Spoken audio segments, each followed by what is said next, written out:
Uno de los sueños más viejos de los pilotos ha sido el de despegar y aterrizar verticalmente.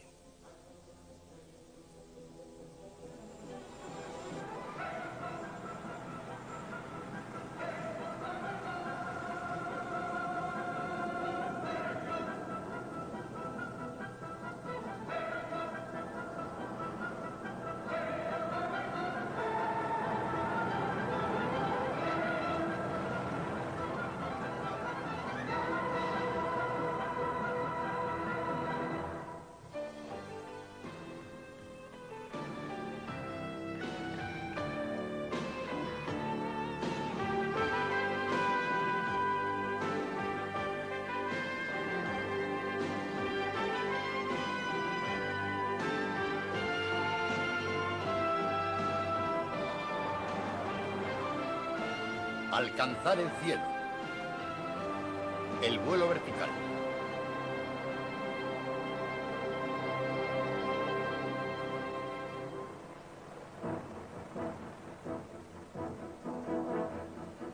El helicóptero es el más versátil de todos los tipos de aeronaves. Ha sido muy útil para salvar vidas, pero su impacto más grande se ha producido en el campo de batalla.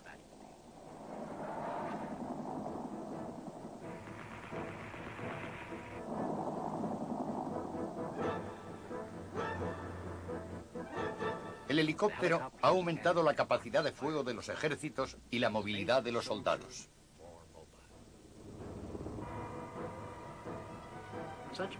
Un potencial militar semejante no era más que un sueño cuando los pioneros del vuelo vertical luchaban por subir al aire.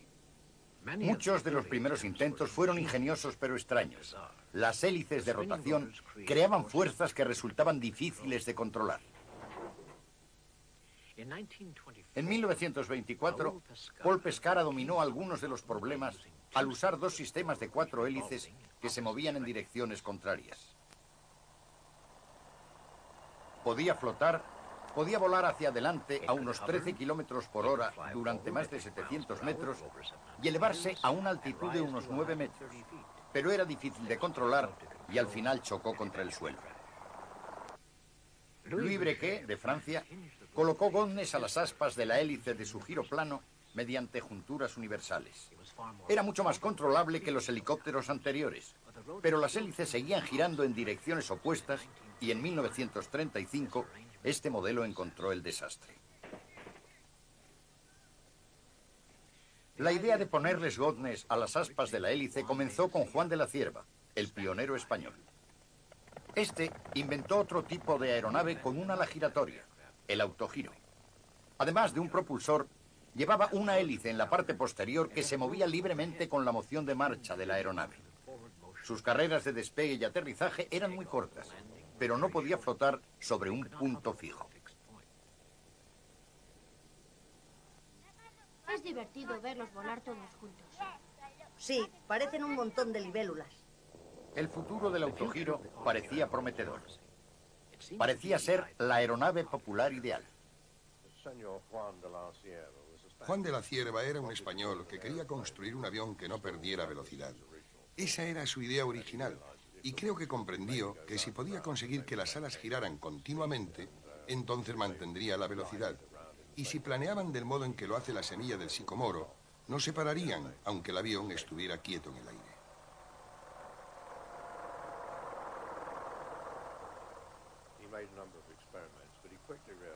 Hizo varios experimentos, pero comprendió pronto que el aspa que se mueve hacia adelante en este avión de ala giratoria tendría que poder escalar o compensar de algún modo el hecho de que esa aspa subía más que el aspa que iba hacia atrás en el aire. Y al final inventó lo que llamamos ahora la hélice articulada, que es la clave del éxito del helicóptero. Él solucionó la mayor parte de los problemas que hubiera podido presentar un helicóptero. Una vez que se solucionó el problema del helicóptero, declinó el interés por el autogiro. Pero hoy, Ken Wallis ha llevado adelante el sueño de la Cierva. Para mí, el autogiro es la aeronave de trabajo más pequeña y práctica. Su pequeñez significa que en cuestión de minutos puede estar en un camión para ser transportada al lugar en que se la necesita. Pero puede levantar en el aire hasta 3 veces su propio peso, lo que es un porcentaje tremendo. En este aparato se podría volar durante horas sin interrupción si uno estuviera preparado a aguantar el ruido y la incomodidad.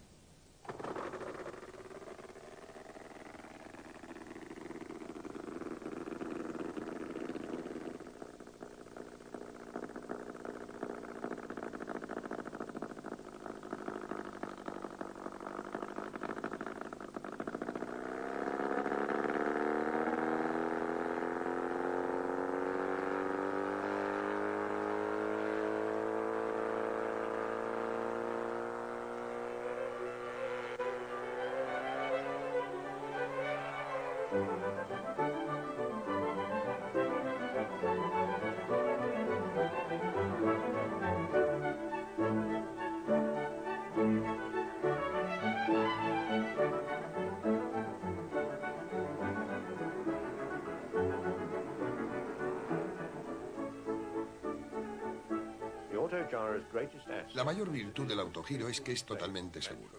Es seguro por naturaleza. Y es posible pilotarlo de tal modo que al mismo tiempo puedes ocuparte de la tarea principal del viaje.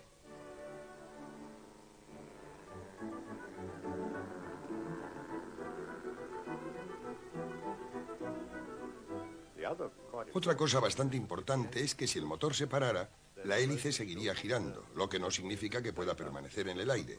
Tienes que buscar un sitio para aterrizar, pero por lo menos la hélice sigue girando.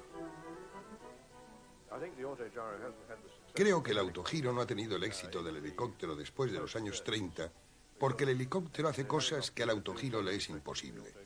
Puede despegar y aterrizar verticalmente. Y como es lógico, flotar, volar de lado y hacia atrás, pero uno paga un precio muy alto por eso.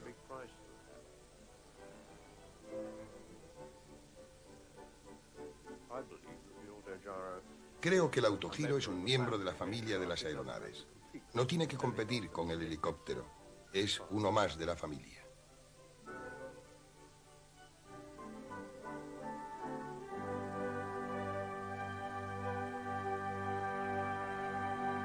El primer helicóptero práctico que incorporaba todas las piezas del rompecabezas era alemán.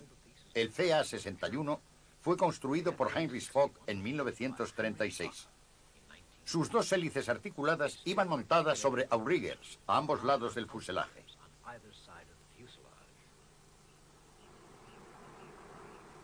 Hannah Reitz fue uno de los pilotos de pruebas. Pedí que hicieran un círculo y coloqué el avión en el centro. Así podía ver las ruedas. Al acelerar, vi que cuando se colocaba la palanca justo en el centro, las ruedas iban hacia adelante. Y tirando un poco de la palanca hacia atrás, las ruedas se movían hacia atrás. Así que cuando vi que se paraban, aceleré y subió. Bajé a los 3 minutos. Ya tenía bastante. Los nazis explotaron el valor propagandístico del helicóptero pilotado por una mujer atractiva. Hannah Reitz voló el CA-61 todas las noches durante 3 semanas dentro del Palacio de los Deportes de Berlín en una feria comercial de 1938. Su maestría en el arte de flotar fue una prueba tangible de la ventaja que llevaban los alemanes en el vuelo vertical. Heinrich Fock no estaba solo.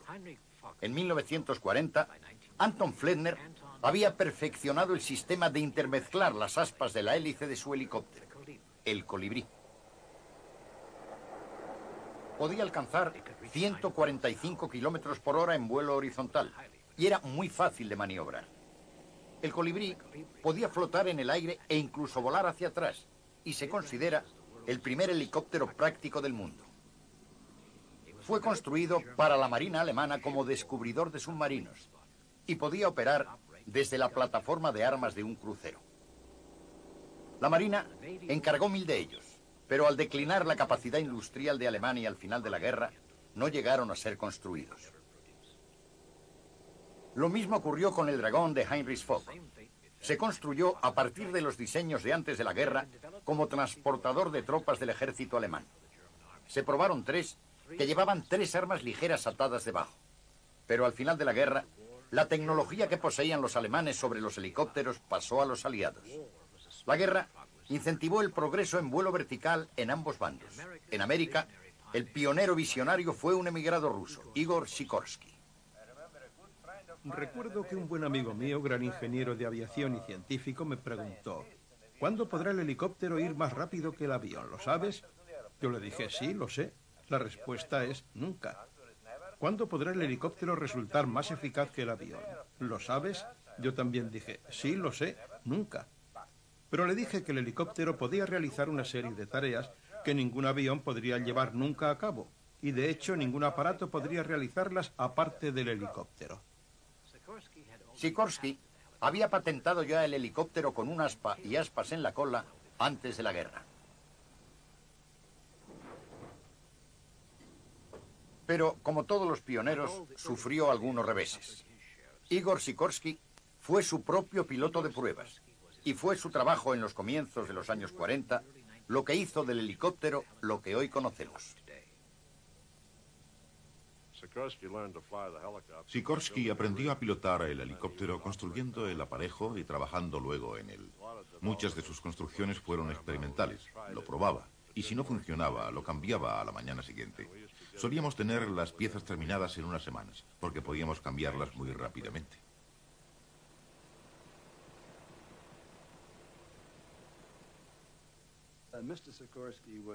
El señor Sikorsky era lo que yo llamaría una bellísima persona. Yo lo encontré fascinante en muchos aspectos. Y particularmente en el modo que tenía de tratar a la gente y en el modo en que levantaba y sostenía la moral en su empresa. Eso lo convertía en un líder.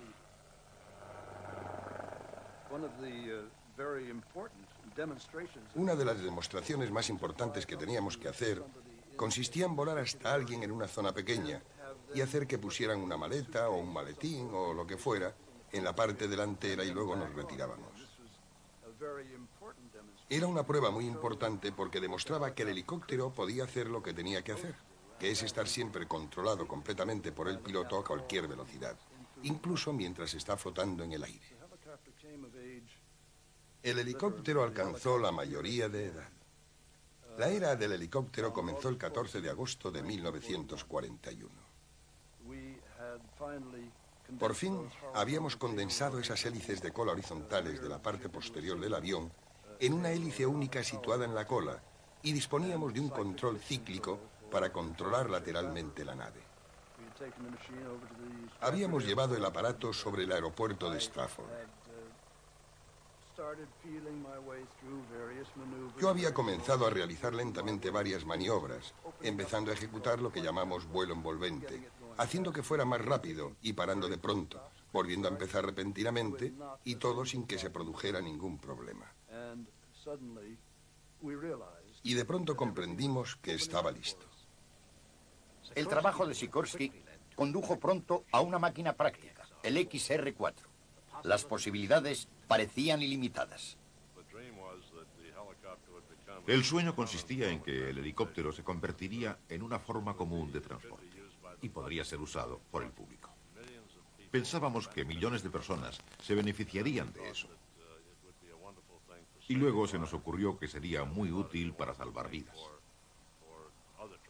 Y pensamos que podría ser algo maravilloso para otros tipos de transporte de esa naturaleza, transportes de urgencia.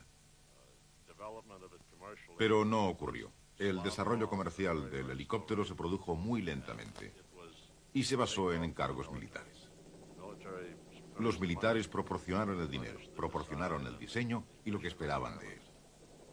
400 helicópteros Sikorsky fueron construidos antes del final de la guerra. Fueron probados para una variedad de tareas navales y militares, pero eran lentos, solo podían transportar cargas pequeñas y no tenían un efecto importante en la lucha en la guerra. Sin embargo, un pequeño número de ellos llegaron a las zonas de combate. En el Extremo Oriente, las tropas británicas luchaban por volver a abrir la carretera de Birmania. Contaban con apoyo aéreo americano. Un avión ligero se estrelló detrás de las líneas japonesas, dejando desamparados al piloto y a 3 soldados. Los helicópteros americanos estaban estacionados en la India. Uno de los pilotos era el lugarteniente Carter Harman.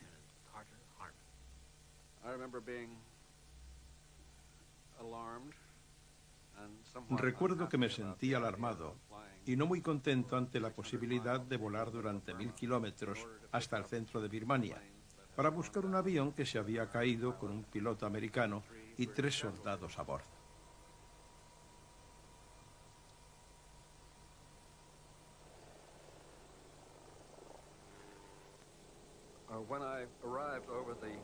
Cuando llegué sobre el claro en el que se escondían los desaparecidos, no sabía qué iba a pasar.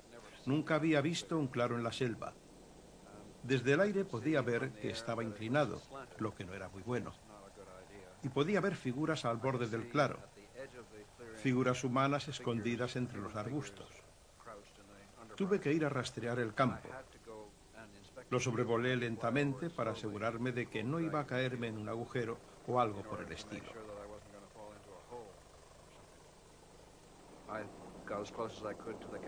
Me acerqué tanto como pude a las víctimas, manteniéndome alejado de las rocas y de los agujeros, y aterricé. Aterricé ligeramente inclinado, pero no se produjo ningún ruido extraño, así que supuse que todo iba bien.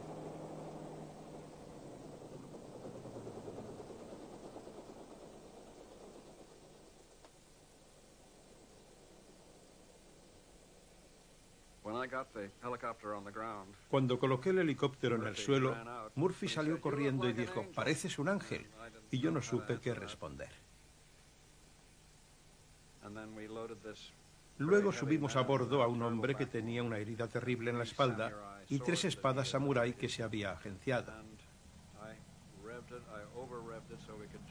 Aceleré para poder coger velocidad y despegué colina abajo, lo que fue una ayuda porque el hombre pesaba mucho, y lo transporté 16 kilómetros hasta un lugar en el que pude bajarlo. Allí lo recogerían unos aviones Ley y lo llevarían a la India. Si yo no hubiera ido con el helicóptero, al menos 2 de ellos habrían muerto allí. La profecía de Sikorsky, de que el helicóptero podría hacer cosas que no podía hacer ninguna otra aeronave, se había cumplido. Sikorsky fue el primero, pero no el único diseñador que experimentó con el vuelo vertical en América. Arthur Young había estado construyendo modelos de helicópteros desde antes de la guerra. Apoyado por la compañía Bell Aircraft, construyó su sistema de hélice de 2 aspas, que incorporaba una barra estabilizadora para gobernar el ángulo de la hélice.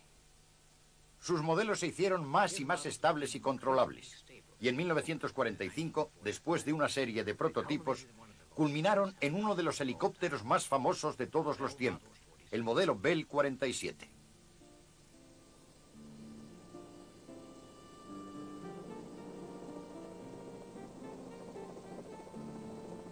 El Bell 47, con su morro de burbuja familiar y el distintivo sonido de las aspas de su hélice, se convirtió en uno de los grandes salvadores de vidas de la Guerra de Corea. Los heridos podían ser sacados del campo de batalla y transportados a un hospital móvil del ejército en cuestión de minutos después de haber sido heridos. Como salvador de vidas, el helicóptero no tiene paralelo. Rescatados por un helicóptero. Viajando desde Suatou a Singapur, este barco noruego se hundió. Una situación peligrosa para los pasajeros, pero un helicóptero de la 7ª Flota Americana vino en su ayuda. Fue uno de esos casos de las mujeres y los niños primero, cuando los soldados americanos que acudieron al rescate del barco subían a los chinos a bordo del helicóptero que se mantenía en el aire. En los años 50 aparecieron helicópteros de muchas formas y tamaños, y con la llegada del motor a reacción y la potencia extra que proporcionaba, los helicópteros se hicieron más y más grandes. El XH-17 lleva 2 motores a reacción modificados. Sus aspas miden 36 metros de extremo a extremo. Esta poderosa aeronave es el primero de los helicópteros de carga construidos para el ejército americano.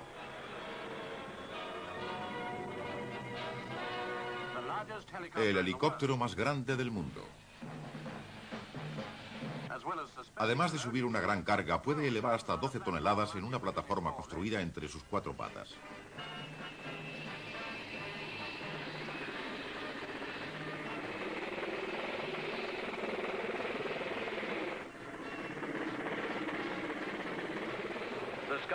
La grúa del cielo vuelve al trabajo, esta vez para la industria del tendido de líneas eléctricas. La red de líneas de transmisión de todo el país está en continua expansión debido a la gran demanda de potencia eléctrica. Las posibilidades del vuelo vertical parecían ilimitadas. Otra máquina con una gran variedad de usos es la Fairey Rotodyne, famosa por ser el primer transportador aéreo de vuelo vertical del mundo.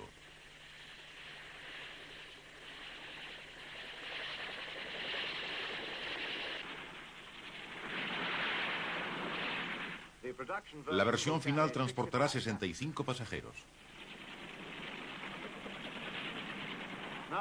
¿Qué es todo esto? Una cabina llena de enfermeras nos ofrece un vivo ejemplo de la capacidad de esta máquina extraordinaria. La capacidad de aterrizar sin necesidad de pistas era la atracción principal de los helicópteros.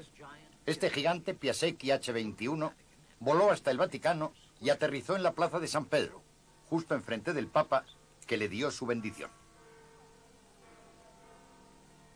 Pero los helicópteros eran caros y poco eficaces. En América, Pan American inauguró un servicio de helicópteros que operaba desde el tejado de su cuartel general en Manhattan. Pero el futuro prometedor que mucha gente había visto en los helicópteros seguía sin cumplirse. A pesar de las tareas pacíficas que llevaron a cabo, la principal tarea de los helicópteros siguió siendo la guerra.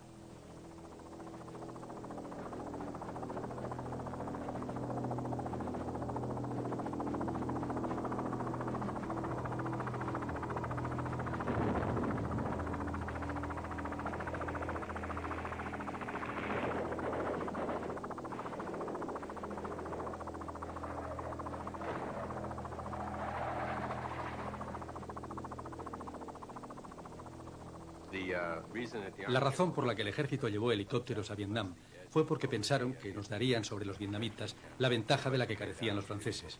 Era una cuestión de movilidad. Los franceses pensaban que tenían suficiente con sus vehículos de tierra y nosotros pensamos que el helicóptero nos daba mucha más. Con el tiempo comprobamos que funcionaban muy bien. Recibía una increíble cantidad de disparos y seguía funcionando.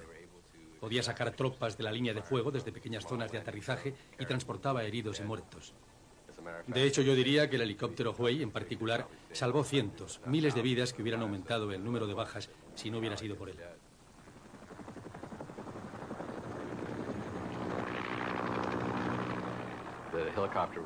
El sonido del helicóptero era lo que el soldado de tierra odiaba y quería más.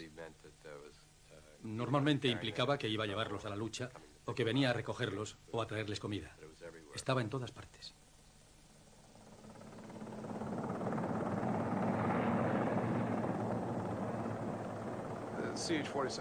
El CH-47 Chinook era una aeronave maravillosa.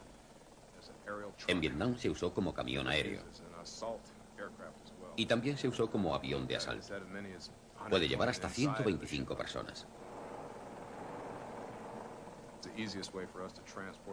Era el modo más fácil de transportar material. Podía llevar externamente cualquier cosa que introdujéramos en una red y su misión era abastecer a las tropas. En primer lugar, alubias y balas, etc., agua y combustible. Lo que más hicimos fue recuperar helicópteros. Era nuestro trabajo de todos los días, recoger aparatos que habían sido abandonados. Transportábamos una tripulación que los preparaba, los dejábamos allí y después volvíamos para llevárnoslos. La mayoría de las veces nos disparaban mientras realizábamos esta misión en particular.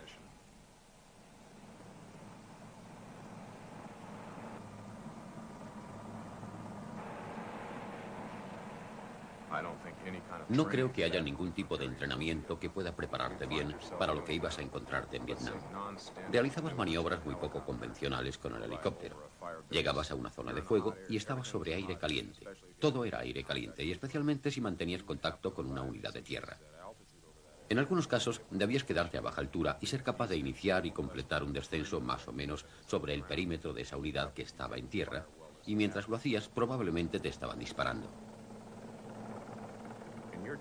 Tú intentabas disparar, moverte y comunicarte con toda esa tecnología que tenías a tu disposición. Radios, sistemas de armas, etc. Hablabas con gente que estaba en tierra, en una zona de fuego, en la que el tipo con quien te comunicabas estaba tan asustado que no podía hablar. Su voz apenas le salía de la garganta y no entendías nada. Oyes los disparos de fondo y tú vas hacia ellos. Y en algunos casos todo esto ocurría en mitad de la noche, lo que complicaba las circunstancias de un modo dramático. Añadía confusión. Miro ahora hacia atrás y hay cosas que parecen en retrospectiva como una comedia de enredo. Uno se pregunta cómo demonios es posible que pudiera sobrevivir.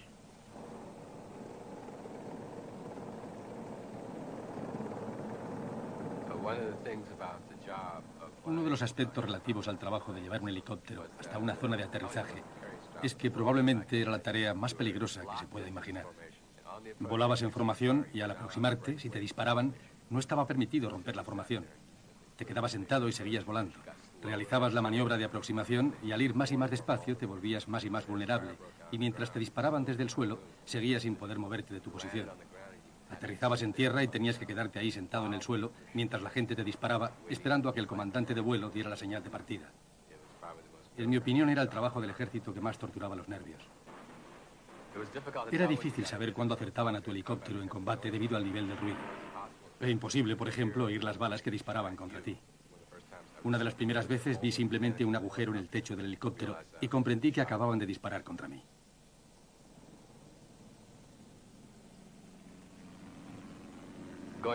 Al volar entre las copas de los árboles tienes que mantener el fuselaje tan bajo como sea posible entre las copas. Yo he visto a jefes de tripulación que eran golpeados en la cara por las ramas. Esto da una idea de lo bajo que volábamos entre los árboles. Era un viaje emocionante. Las tropas demostraban su alegría gritando en la parte de atrás. Se hizo evidente que las aspas de la hélice del Huey eran muy fuertes. Yo descubrí accidentalmente que podía cortar con ellas los bordes de las ramas.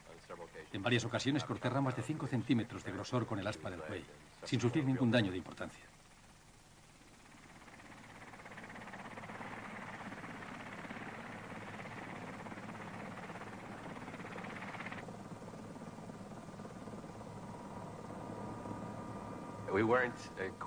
No estábamos equipados para volar en formación por la noche. No teníamos equipos especiales y descubrimos que la mejor técnica era volar tan juntos que pudiéramos ver brillar el panel de instrumentos del piloto que teníamos al lado. El propio panel nos servía de referencia con su forma y distancia. Y en una noche oscura, esa era la única referencia con que contábamos. Si nos retrasábamos demasiado, perdíamos de vista al tipo con el que estábamos volando, lo que es una situación endiablada porque entonces no sabes dónde ir. Así que volábamos tan juntos como nos era posible, mirando cada uno el panel de instrumentos del otro.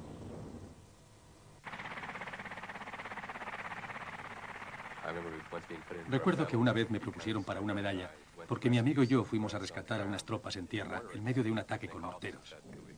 Nos llamaron y nos dijeron que si podíamos ir a sacarlos de allí. Llevábamos unas 10 horas volando. Yo estaba recostado contra el asiento de la cabina y mi amigo iba pilotando, y los dos asentimos. Volamos plácidamente hasta el lugar de la batalla.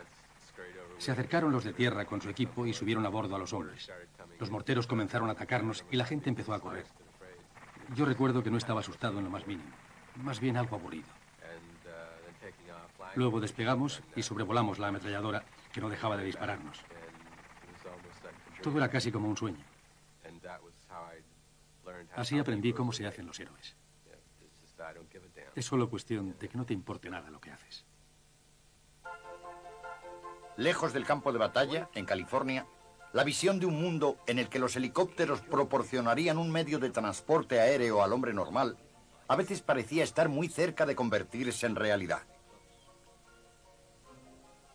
El Robinson R-22, producido en Los Ángeles, está haciendo realidad un poco más esa visión.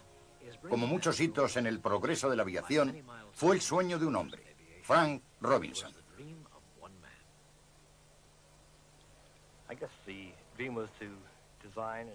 Supongo que el sueño consistía en diseñar y construir un helicóptero grande que pudiera usar una gran parte de la población. Yo creo que con el tiempo el hombre viajará lo más rápido posible de un punto a otro, y eso, desde luego, significa viajar en línea recta. El único vehículo que tenemos en la actualidad que puede hacer eso es el helicóptero. Puede despegar desde un punto y viajar directamente hasta otro, y puede hacerlo totalmente independiente. No importa que haya una autopista atascada o una extensión de agua, el helicóptero puede sobrevolarlas. Para poder transitar por una zona determinada, necesita algunas mejoras en su superficie.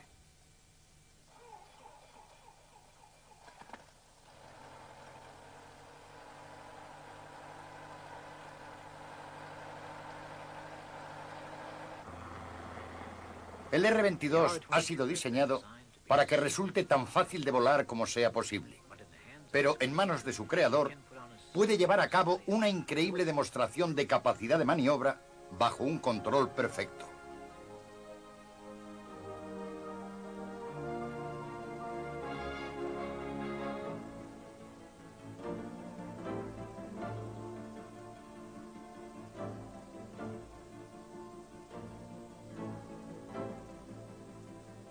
También ha sido diseñado para que resulte lo más económico posible, con la intención de animar a más gente a aprender a pilotar helicópteros.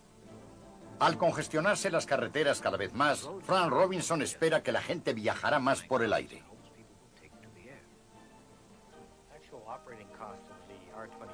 Los actuales costes de tener el R-22 son muy similares a los de un automóvil caro. Consume la misma cantidad de gasolina por kilómetro que pueda consumir un coche caro, pero algo pesado. No solo es un medio de transporte mucho más rápido, sino también mucho más agradable.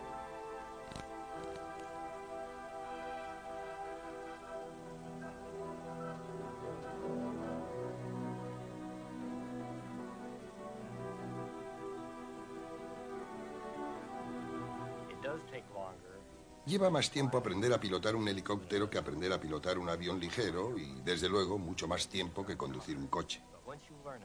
Pero una vez que has aprendido, se convierte en algo muy natural y relajante y requiere muy poco esfuerzo. Aterrizar en el tejado de un edificio no es nada difícil. La técnica es ligeramente diferente a la de aterrizar en el suelo. Y la clave está en concentrarse en el helipuerto que hay encima del tejado y volar directamente hacia él. No mirar al borde del edificio o a los lados. Simplemente concentrarse en el helipuerto. No es muy diferente a aterrizar en el mismo helipuerto en el suelo. Mucha gente sigue pensando que si fallara el motor del helicóptero, se caería y se estrellaría contra el suelo. Desde luego, eso no es cierto. Cuando falla un motor, el helicóptero entra en lo que se llama autorrotación, que consiste en un planeo no muy diferente al de un avión.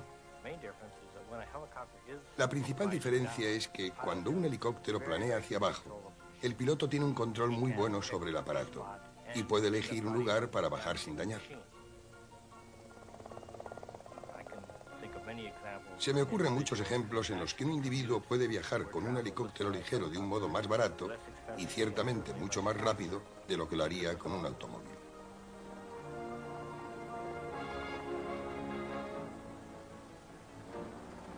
El mundo del helicóptero de viajeros, con su énfasis en la sencillez, es un mundo muy diferente al de otros intentos de vuelo vertical. Los helicópteros no son la única aeronave que sube directamente hacia arriba. En los años 50 se intentó construir un caza que pudiera despegar y aterrizar verticalmente. Uno de los primeros fue el Convair XFY-1, conocido como el Pogo. Nadie quería pilotarlo, no había voluntarios. Pero cuanto más aprendía sobre el avión, más pensaba que era una buena idea y que podía funcionar bien. Si lo pienso ahora, comprendo que era bastante peligroso, porque se trataba de una planta experimental, un avión y un concepto experimental, y es muy difícil que esas tres cosas juntas no conlleven muchos riesgos.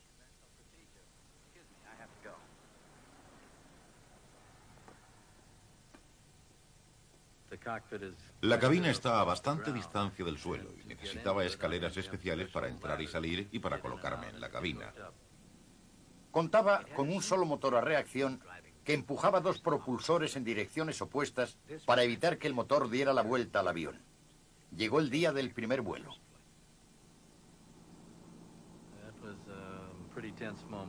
Fue un momento bastante tenso porque había mucha gente por allí, 3.000 personas de Washington y de los alrededores, y teníamos un avión que, en lo que se refiere a vuelo de transición, no había sido probado nunca.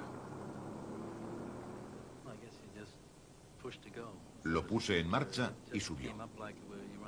Subió como si llegaras al cielo saliendo del agua. Una transición muy bella. Todo fue como había sido planeado. Skid Coleman subió hasta 1.200 metros. En el vuelo a nivel, el Pogo volaba más o menos como un avión convencional. Lo malo era regresar. Eso era un problema, sobre todo porque el avión iba muy rápido y yo no podía reducir su velocidad.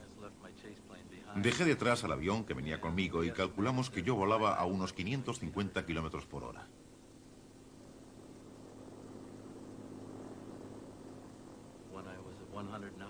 Cuando conseguí bajar a 190 kilómetros, tiré de la palanca, apagué el motor y dije, allá vamos.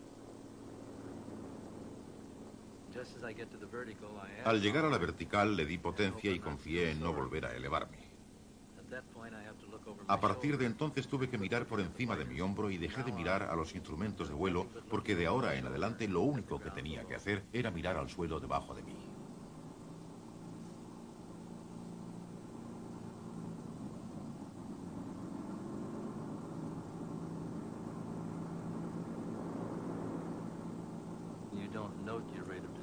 No notas que estás bajando hasta que has bajado mucho y el avión está en el índice crítico de descenso. Al bajar a unos 6 metros por segundo, se tambalea. Cuando llego al sitio en el que quiero aterrizar, floto encima de él, bajo y suelto totalmente el acelerador, lo que coloca el rotor en una mejor posición y te asegura un apoyo sólido en el suelo. Cuando terminó el primer vuelo, Skids sintió solo una cosa. Alivio. Un gran alivio. Porque después del primero estaba muy cansado. Había tenido que bajar desde 210 metros. Y si no hubiera habido algunos helicópteros por allí ayudándome a volver en ese primer vuelo, no lo habría conseguido nunca.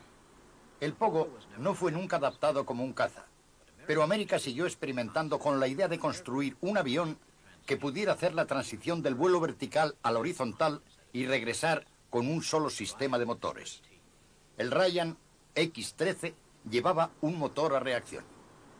Una vez más, era necesaria mucha habilidad y concentración por parte del piloto, particularmente al aterrizar, lo que se hacía contra una torre especialmente preparada.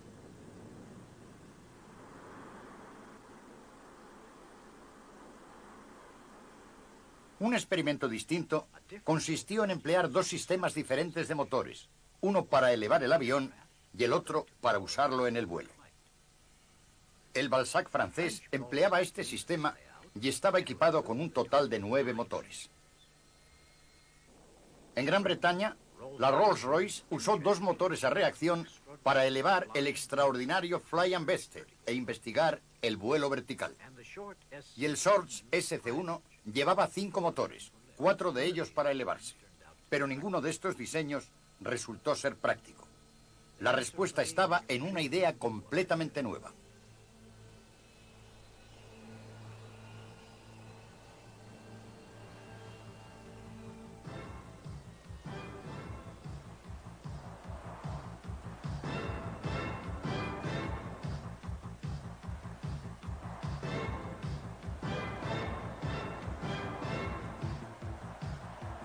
El Harrier británico, o Jumjet, como se le conoce popularmente, es el resultado de muchos años de investigación.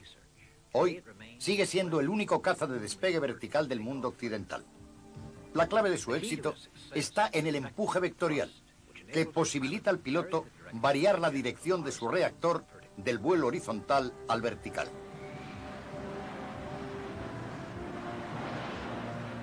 Ha estado en servicio con la Real Fuerza Aérea desde 1969, como caza de ataque en tierra, capaz de operar cerca de las tropas, desde escondites, en casi cualquier tipo de terreno.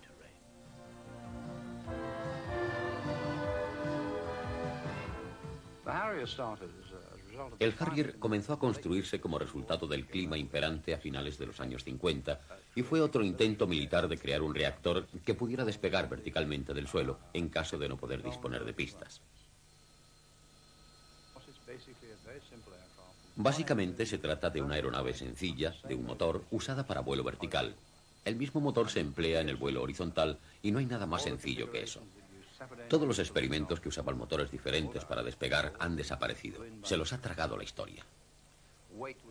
El peso fue siempre una cuestión importante. Sudamos sangre para intentar que el avión no resultara pesado. Pero aparte de eso, los problemas concretos de ingeniería estuvieron relacionados con el sistema Visual, el sistema que gira las boquillas y el que usa el piloto para controlar el avión cuando está parado en el aire. Un mes antes de que tuviera que pilotar este avión tan importante en mi vida, parecía que iba a perdérmelo, porque cuando me encontraba probando un Hunter en Alemania, me llevó a casa un conductor no muy bueno, que chocó contra unos árboles y me rompí un tobillo. Ingresé en el hospital pensando que iba a perder esta oportunidad de mi vida. En cualquier caso, una vez escayolado el tobillo a la mañana siguiente, me las arreglé para convencer al cirujano de que me permitiera volver a Inglaterra en mi Hunter. Iba saltando a todas partes, no quería usar muletas, conducía mi coche. Piloté todos los aviones y helicópteros que pude, y al final conseguí que el centro médico de a bordo me diera la categoría, única en la historia de la aviación civil, de piloto de pruebas apto solo para volar en un avión atado. Y así fue como comencé ese proyecto. El primer vuelo con sogas tuvo lugar en octubre de 1960.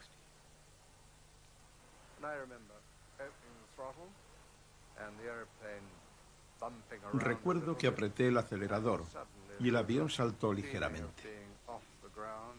De pronto sentí que estaba despegando del suelo. Despegamos y las sogas estabilizaban el avión. Y luego lo volvimos a colocar en el suelo, y ese fue el primer vuelo atado que hicimos. Retiraron las sogas al mes siguiente, y Bill Bedford subió en marzo de 1961 para intentar conseguir la primera transición a vuelo horizontal.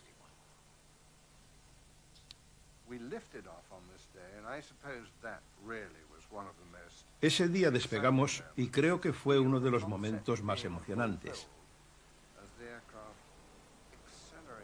Sentí que la idea funcionaba bien mientras el avión aceleraba tan suavemente como un ladrillo resbalando por una pista de hielo hasta llegar al vuelo horizontal.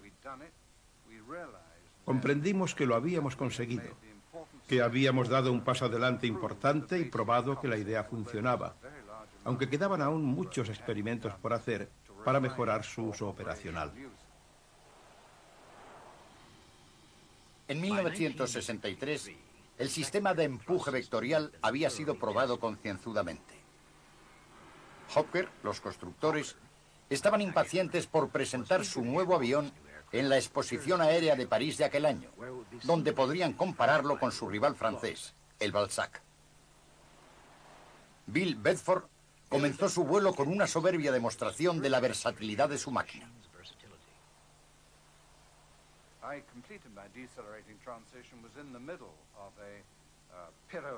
Completé mi transición de desaceleración.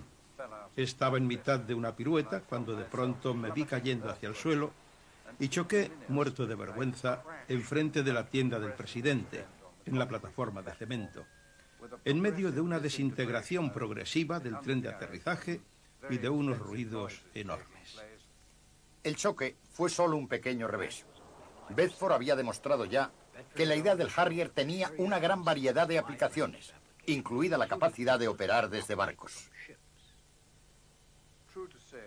A decir verdad, algunos de nuestros amigos en la Marina, que en aquel tiempo estaban luchando por retener el gran avión de transporte, no se sintieron muy entusiasmados cuando en 1963 hicimos la primera prueba a bordo del HMS Ark Royal. Recuerdo que el comandante del portaaviones, almirante Donald Gibson, dijo amablemente: Bill, Lo que más me ha impresionado ha sido la total ausencia de miedo entre los espectadores. Normalmente los aviones nuevos que llegan a bordo son más grandes, más pesados y más rápidos. Y aquí tenemos algo que es justamente lo contrario. En lo que a mí respecta, es mejor detenerse y aterrizar que aterrizar e intentar detenerse.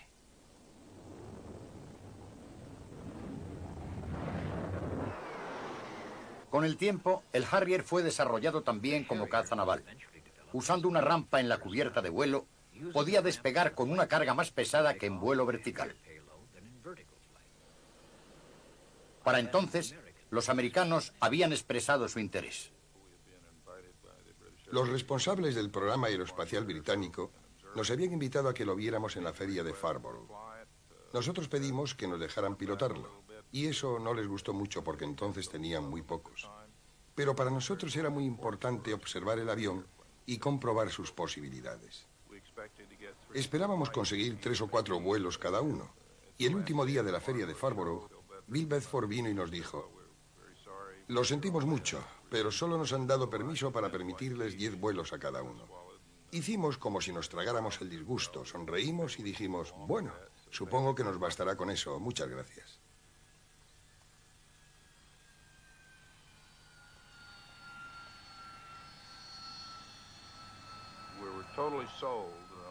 Nos dimos cuenta de que era la respuesta que habíamos estado buscando para obtener un avión que pudiera proporcionar soporte aéreo cercano a la Marina en tierra.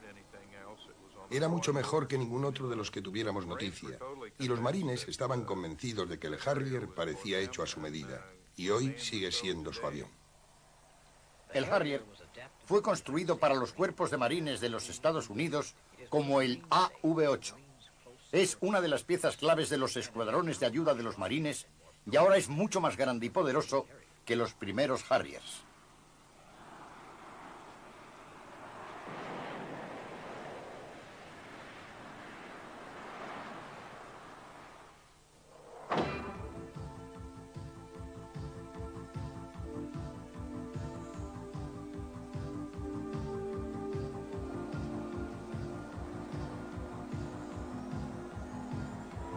El Harrier sigue siendo el único avión de su clase.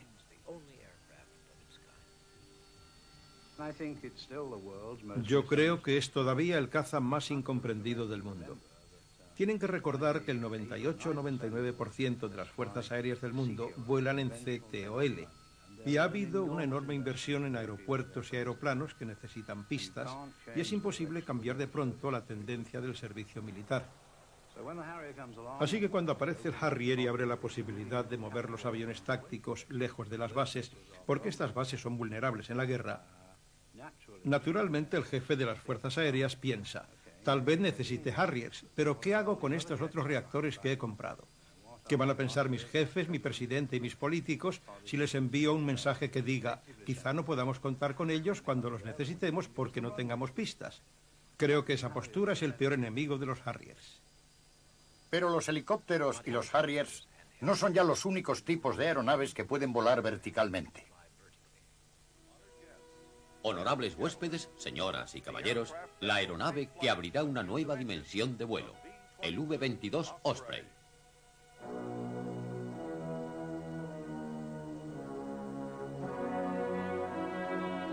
El Osprey logra la transición del vuelo vertical al horizontal inclinando sus hélices. Al igual que el Harrier, es el único ejemplo de su clase.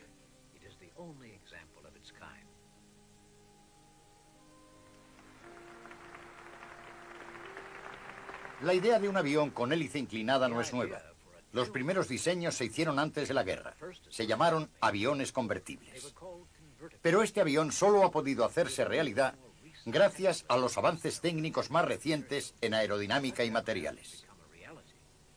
El primer avión de hélice voló en América en 1955, y ese comienzo tan temprano culminó en 1977 con el primer vuelo de un gran logro tecnológico, el XV-15.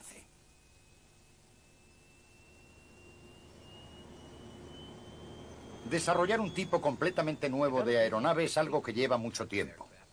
El XV-15 fue solo posible gracias al continuo trabajo de investigación llevado a cabo a lo largo de 30 años por muchas personas que trabajaban en varias compañías bajo los auspicios de la NASA y del Departamento de Defensa. El objetivo del avión de hélice era tratar de combinar lo mejor del helicóptero y de un avión de alas fijas y hacer una aeronave que pudiera realizar el trabajo de las otras dos.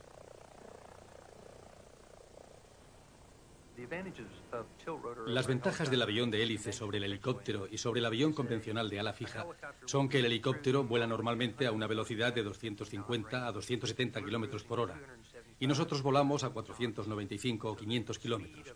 Así que la velocidad de un avión de hélice es doble que la de un helicóptero convencional. Al mismo tiempo, la potencia requerida es mucho menor, por lo que consume menos combustible que un helicóptero. Un avión de hélice resulta más eficaz, porque, a diferencia de un helicóptero, lo que hace que se eleve es el ala fija, dejando que toda la potencia de las hélices se traduzca en velocidad. El XV-15 estaba en Nueva York en el verano del 84 y realizamos un vuelo desde Battery Park, que está más abajo de Manhattan, un vuelo directo hasta la base de Boeing en Washington, lo que implicaba un vuelo de 320 kilómetros, y lo hicimos en unos 45 minutos de punto a punto. Este mismo vuelo, saliendo de Manhattan, hubiera supuesto un viaje de 45 minutos en coche hasta el aeropuerto para coger allí un avión convencional, con lo que el viaje a Washington hubiera tardado unas 2 horas y media.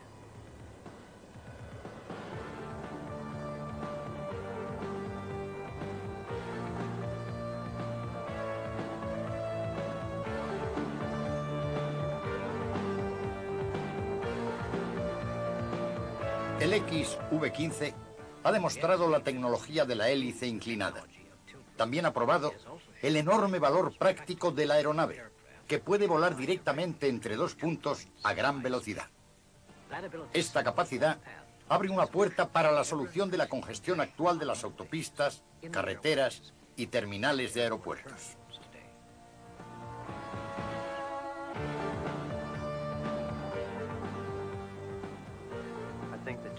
Yo creo que el avión de hélice tiene ventajas que convencerán a un gran porcentaje del mercado del helicóptero, como lo conocemos hoy, y asumirá también algunos de los papeles del mercado de ala fija. Se hará un hueco propio entre los dos tipos de aeronaves y no reemplazará por completo a ninguna de las dos, pero creará una nueva industria. El avión de hélice testimonia tanto los sueños como los logros técnicos de los primeros pioneros del vuelo vertical. Su última visión está a punto de hacerse realidad. Con el Osprey, el avión de hélice se mueve de una fase experimental a una fase militar. Y no quedan muchas dudas de que en las décadas futuras los pasajeros de las líneas aéreas descubrirán que los aviones de hélice son algo muy común.